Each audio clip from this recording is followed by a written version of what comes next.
जय हिंद। इससे पहले की वीडियो में हम आपको आईपीसी और सीआरपीसी की धाराओं के बारे में समझा दिए थे। एफआईआर और जीरो एफआईआर बता दिए थे और बता दिए कि चार्जशीट दायर करने के बाद जब मामला कोर्ट में चला जाता है, ट्रायल हो रहा होता है, तो उस दौरान आपको जेल में भेज दिया जाता है अगर अपराध बड़ा है तब। अब जेल में समझते हैं कि खाना कितने टाइम दिए जाते हैं और कितने खाना दिए जाते हैं। क्या आप बाहर से जेल के अंदर खाना ले जा सकते हैं? और क्या उम्र कैद 14 साल की होती है और जेल में एक दिन 24 घंटे का न होकर क्या 12 घंटे का होता है? और फांसी की सजा सुनाते दौरान जज कलम क्यों तोड़ देता है? और फांसी से पहले कौन कौन सी ऐसी इच्छाएं हैं जिसे आखिरी ख्वाहिश समझ के पूरी की जा सकती है? देखिए, जो जेल होता है वो राज्य सरकार के अधीन काम करता है और जेल की जो पुलिस होती है वो नॉर्मल पुलिस से अलग होती है। ये इसका प्रशासन पूरी तरह इस जेल प्रशासन के अंदर होता है। इसमें बहुत कम पुलिस वाले होते हैं, जो ज़्यादा मिलेंगे आपको बाहर ही। अंदर पुलिस वाले बहुत कम मिलते हैं। अंदर का जितना काम होता है वो कैदी ही करते हैं। कैदी जब शुरू में जाते हैं तो उन्हें नंबर नहीं दिया जाता है। हाँ, जब उनकी सजा मुकर्रर कर दी जाती है, ज़्यादा दिन की सजा है, तब उन्हें नंबरदार बना दिया जाता है। ऐसे आप जाइएगा 10 दिन 14 दिन के लिए तो नंबर नहीं बनाएगा, ऐसे ही छोड़ देगा। यही कपड़ा पे छोड़ देता है, कपड़ा भी नहीं देगा आपको अलग से। लेकिन हाँ, अगर ट्रायल लंबा चलने वाला आपका तब आपको नंबर देगा और आपको बैरक बताएगा किस बैरक में। उसमें कई बैरक होते हैं, यानी सेक्शन होते हैं। मतलब खतरनाक वाले को किस साइड में रखना है, जो नॉर्मल आया है पता है, जेलर को पता है कि भाई सब ये आया अभी 7 दिन में चल जाएगा, तो उसको दूसरे बैरक में रखता है। जेल में नाश्ता खाना सब तीनों टाइम मिलाकर हर अलग अलग राज्यों में अलग अलग खर्च किए जाते हैं कैदियों के ऊपर। अगर भारत के आप टोटल राज्यों को लेंगे तो पर डे एक कैदी के ऊपर लगभग 52 रुपए का खर्च आता है, ये जेल मेन्यू के हिसाब से। जेल में जो नाश्ता दिया जाता है, सुबह 7 बजे नाश्ता आ जाता है, जिसमें एक चाय का रहना कंपलसरी है। चाय के अलावा आपको कभी चना दिया जाएगा, कभी परोटी, ब्रेड, बिस्किट वगैरह दे सकता है या दलिया दे सकता है। ये सब बिस्किट वगैरह ये अंदर ही बनता है जेल के, काफ़ी अच्छा होते हैं सब। नाश्ता तो कम से कम ठीक देते हैं सब। वो दोपहर का लंच 11 से 12 बजे तक आ जाता है। लंच में अगर आप देखेंगे तो रोटी चाट हो रहेगी और आपको थोड़ा सा चावल और दाल दिया जाएगा। सब्जी कोई भी मौसमी सब्जी हो सकती है। दाल इतना रहेगा कि वो पानी की तरह पतला रहेगा दाल। आपको इसमें एकदम हल्का खाना दिया जाता है। रात का खाना भी दिन के खाने के समय सेम रहता है, बट रात के वक्त में चावल आपको नहीं दिया जाता है। रोटी जो दे दिया जाता है वो 6 दे देते हैं, चावल नहीं दिया जाएगा। दाल और सब्जी नॉर्मल टाइप की सब्जी रहती है, जिससे खा के आप बीमार न पड़े। रात का खाना जो है ना वो शाम 5 बजे रेडी हो जाता है। आपका मन उसी टाइम खाइए या रात 9 बजे खाइए, उससे मतलब नहीं है, वो वहीं दे देगा। रात में खाइएगा तो आपको कोई गर्म करके देने वाला नहीं है, क्योंकि कैदी ही इस खाने को बनाए रहते हैं। इस खाने को जानबूझ के इतना हल्का रखा जाता है, तेल नमक मसाला मतलब एसिडिक चीज नहीं रखा जाता है, मतलब एकदम सादा दिया जाता है ताकि आप बीमार ना पड़े। क्योंकि जेल के अंदर जो हॉस्पिटल होता है बहुत नॉर्मल होता है, थोड़ी बड़ी चीज का इलाज हो सकता है। जेल के अंदर तो कई बार ऐसा होता है कैदियों को खाना सूट कर जाता है, आते हैं दुबला पतला मोटा के चले जाते हैं कई कैदी यहाँ से। देखिए, जेल के अंदर उसका अपना कैंटीन भी होता है, जहाँ से आप अपने जरूरत की चीजों को खरीद सकते हैं। जैसे मान लीजिए किसी को एक्स्ट्रा खाना खरीदना है तो वो एक्स्ट्रा ले सकता है। उसे लिखवाना पड़ेगा कि भाई जेलर साहब से कि भैया हमको इतना में पेट नहीं भर रहा, हमको 12 को रोटी दीजिए, तो उसको दे देगा, खाना एक्स्ट्रा दे सकता है।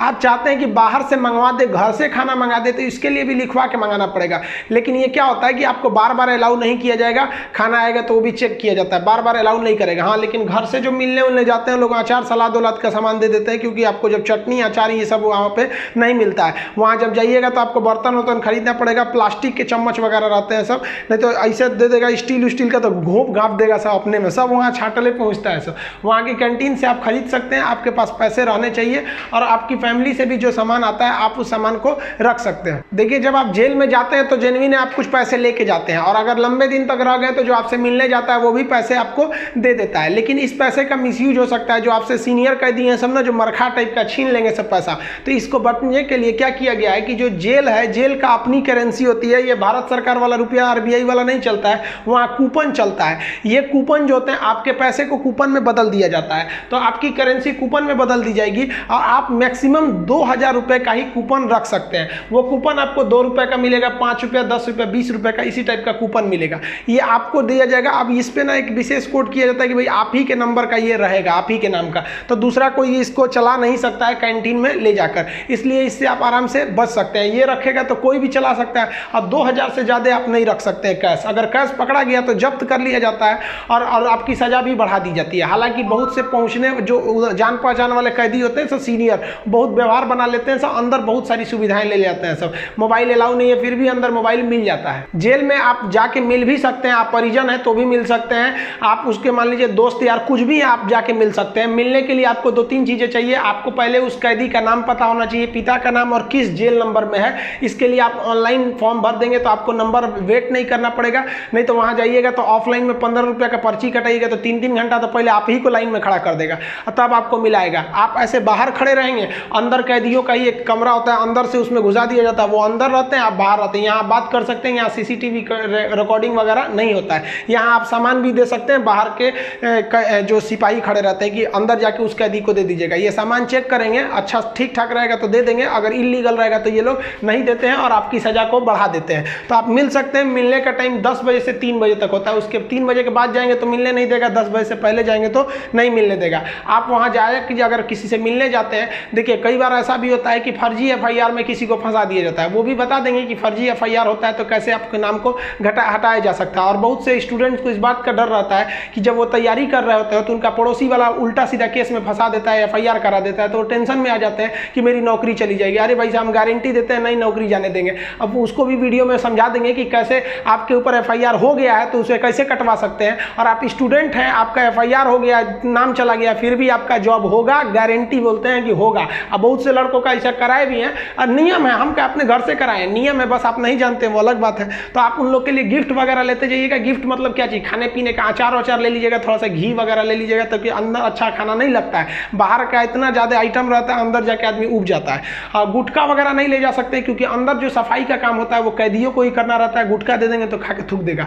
पहुँच वाले सब गुटखा खाते हैं, सब सिगरेट अलाउ है, ये सब चीज़ें अलाउ है, बस गंदगी वाला चीज़ नहीं। हम तो कहते हैं भाई जब हर चीज़ अंदर अलाउ है, बस आपका पहुँच होना चाहिए। अगर आपके पास पैसा और पहुँच है ना, तो जेल और बाहर में कोई खास फर्क नहीं समझ में आएगा। ऐसे नॉर्मल वालों के लिए सारे नियम कानून है। अब मिलने का मतलब ये नहीं कि डेली मिलने जा रहे हैं, हफ्ते में आपको 3 बार ही मिलने दिया जाएगा, और बड़ा अपराधी है तो 2 बार, कई को तो हफ्ता में 1 बार अलाउ करता है। अब कुछ ऐसे भी अपराधी रहते हैं बहुत खतरनाक, उनको अलाउ नहीं करता है मिलने। तो ऑन एन एवरेज आप हफ्ते में 3 बार किसी से जाके मिल सकते हैं। 15 से 20 रुपए की आपको रसीद लगेगी मिलने के लिए। जेल के अंदर स्टडी रूम होता है, वहां जाके आप आराम से पढ़ाई कर सकते हैं। लाइब्रेरी तो इतना अच्छा होता है कि उतना अच्छा इसे आपको नॉर्मल लाइब्रेरी नहीं मिलेगी। आप वहां से अंदर जाके पढ़ाई भी कर सकते हैं। इग्नू से आपको सर्टिफिकेट दे दिया जाएगा, आपका एग्जाम वगैरह भी होगा, आप वहां से पढ़ाई कर सकते हैं। सो जो आप बाहर में पढ़ाई नहीं किया मार काट करके अंदर जाएगा, लेकिन हाँ, हम उसमें पढ़ते हुए भी देखे हैं। जेल के अंदर हर एक कैदी को खुद ही काम करना होता है, क्योंकि अंदर सिपाही कम रहते हैं। मार धार करिएगा, खूब पिटा जाइएगा ना, तो आके छोड़ा देंगे सब। अंदर शांति से रहना चाहिए। अंदर भी, जेल के अंदर भी ना ग्रुप होता है, वो उसके ग्रुप का है, वो उसके ग्रुप का है।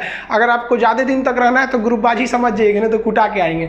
उसमें क्या होता है, माली का काम होता है। जो जेल का कैंपस बहुत बड़ा होता है, जेल छोटा छोटा नहीं होता। अंदर जाएंगे तो एक दूसरे दुनिया है, वहाँ अंदर सब्जी वगैरह बोई गई रहती है, यही सब्जी आपको बनाने के लिए आ जाती है। कुछ अलग से भी सब्जियाँ वगैरह आती हैं, तो इसमें भी काम कर सकते हैं। कुक वाला, खाना बनाने वाले में भी काम कर सकते हैं। सबसे टफ यही काम होता है, सबके लिए खाना बनाओ, वो भी टाइम से बनाओ। यहाँ पर इसके अंदर कुछ फैक्ट्रियाँ भी होती हैं जहाँ पे आपको सोफ़ा बनाने के लिए आता है, कपड़े सिलने के लिए भी दे दिए जाते हैं सब।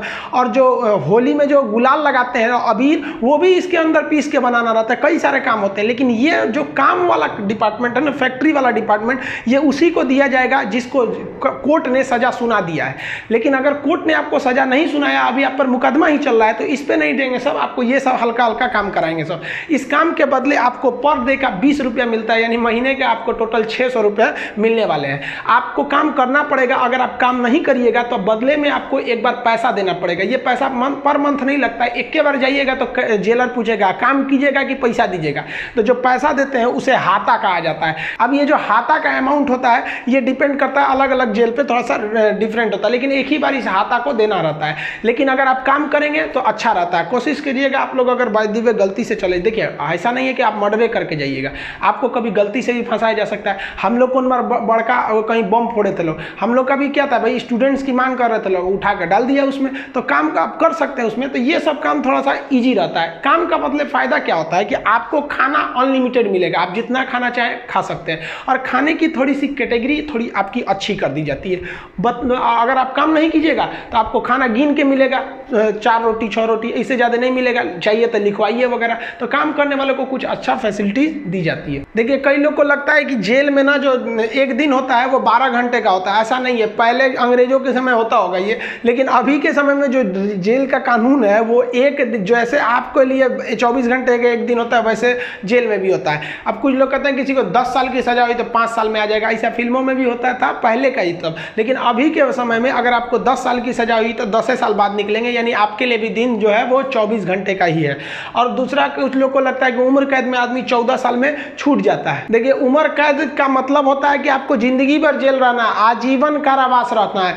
ये 14 साल की बात क्या है कि जज ने अगर आपको सुना दिया कि आपको उम्र कैद की सजा है, तो संविधान में लिखा गया है कि अनुच्छेद 72 के तहत तथा अनुच्छेद 161 के तहत, अनुच्छेद 72 के तहत राष्ट्रपति और 161 के तहत राज्यपाल आपकी सजा को माफ कर सकते हैं। तो ये जो 14 साल का थ्रेशोल्ड बनाया गया है कि राज्यपाल और राष्ट्रपति जो है ये उम्र कैद को 14 साल से पहले नहीं माफ कर सकते हैं। तो बहुत से ऐसे लोग होते हैं जो 14 साल जेल बिता देते हैं ना, तो ऐसा कहा जाता है कि 14 साल तक किसी को समाज से अलग कर दीजिएगा तो नॉर्मल व्यक्ति जो छोटा मोटा गुंडा है उसका बाकी सबसे संपर्क टूट जाता है, तो उसे माफ कर दिया जाता है। तो जनरली 14 साल में छूट जाते हैं। वो छूटते नहीं है बल्कि राष्ट्रपति या राज्यपाल माफ कर देते हैं कि चलो यार गलती, बहुत बार तो अपराध आवेश में आके हो जाता है, लेकिन ऐसा नहीं है कि सबको छोड़ देता है। कुछ कुछ एकदम सातिर अपराधी होते हैं, उन्हें नहीं छोड़ा जाता है। तो ये 14 साल मिनिमम है कि आपको इतना रहना ही है, इसके बाद राष्ट्रपति या राज्यपाल माफ करेंगे तब समझिएगा।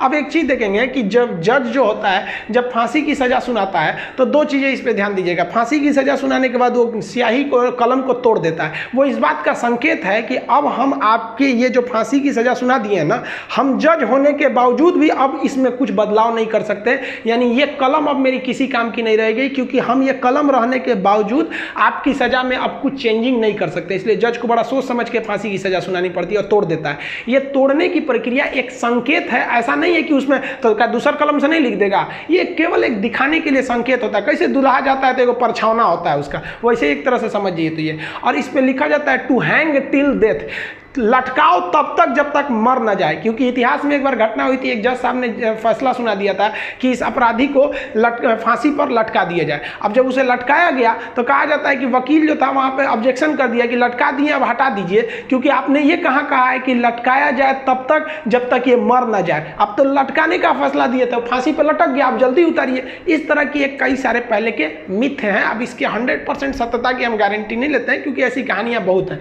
तो वो लिख देता है कि हैंग टिल डेथ, तब तक लटकाइए जब तक ससुरा मर नहीं जाता है। तो फांसी की जब सजा दी जाती है तो जल्लाद जब सजा दे देता है तो वहां एक मजिस्ट्रेट रहते हैं, एक डॉक्टर रहता है और जेल सुप्रिटेंडेंट रहता है। फांसी पे लटके ही रहिएगा, डॉक्टर चेक करेगा, ससुरा अभी बचल है, छोड़ दो, अभी 10 मिनट और छोड़ दो।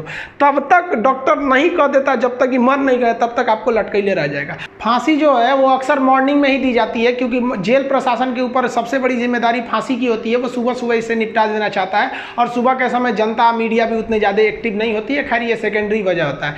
फांसी घर में जब कैदी को लाया जाता है तो जल्लाद इस कैदी का चेहरा नहीं देख पाता है, क्योंकि पुलिस पहले ही उसके चेहरे को काले कपड़े से ढक देते हैं। जल्लाद जो होता है उसे काले कपड़े में पहना के फिर फांसी पर लटकाता है। इसे कपड़े ढकने का एक और रीजन है कि जब फांसी लगाई जाती है, किसी को फांसी दिया जाता है, तो उसके आंख वगैरह काफ़ी मतलब तड़पता है, तो एक होता है ना कि थोड़ा सा खराब लगेगा उस वजह से। तो यहाँ पर जो जल्लाद होता है इसे पहले ही, इसको फांसी लगाने से पहले इसे कपड़ा ढक के इसको लटका दिया जाता है। लटकाने से पहले इसे जब फांसी देना होता है तो उससे पहले इससे पूछी जाती है आखिरी ख्वाहिश। यहाँ वो अपने पसंद का खाना खाने को कह सकता है, अपने रिश्तेदारों से मिल सकता है, या कोई धार्मिक ग्रंथ कह सकता है कि हम उसको पढ़ना चाहते हैं। इससे ज़्यादा उसकी कोई ख्वाहिश नहीं पूरी की जाएगी। ऐसा नहीं कहेगा कि हमको मर्सिडीज में घुमा दीजिए, ये मरने वाला होता है, इसकी ख्वाहिश क्या बची रहती है। इन सबको तो अपने तबीयत खराब हो जाता है।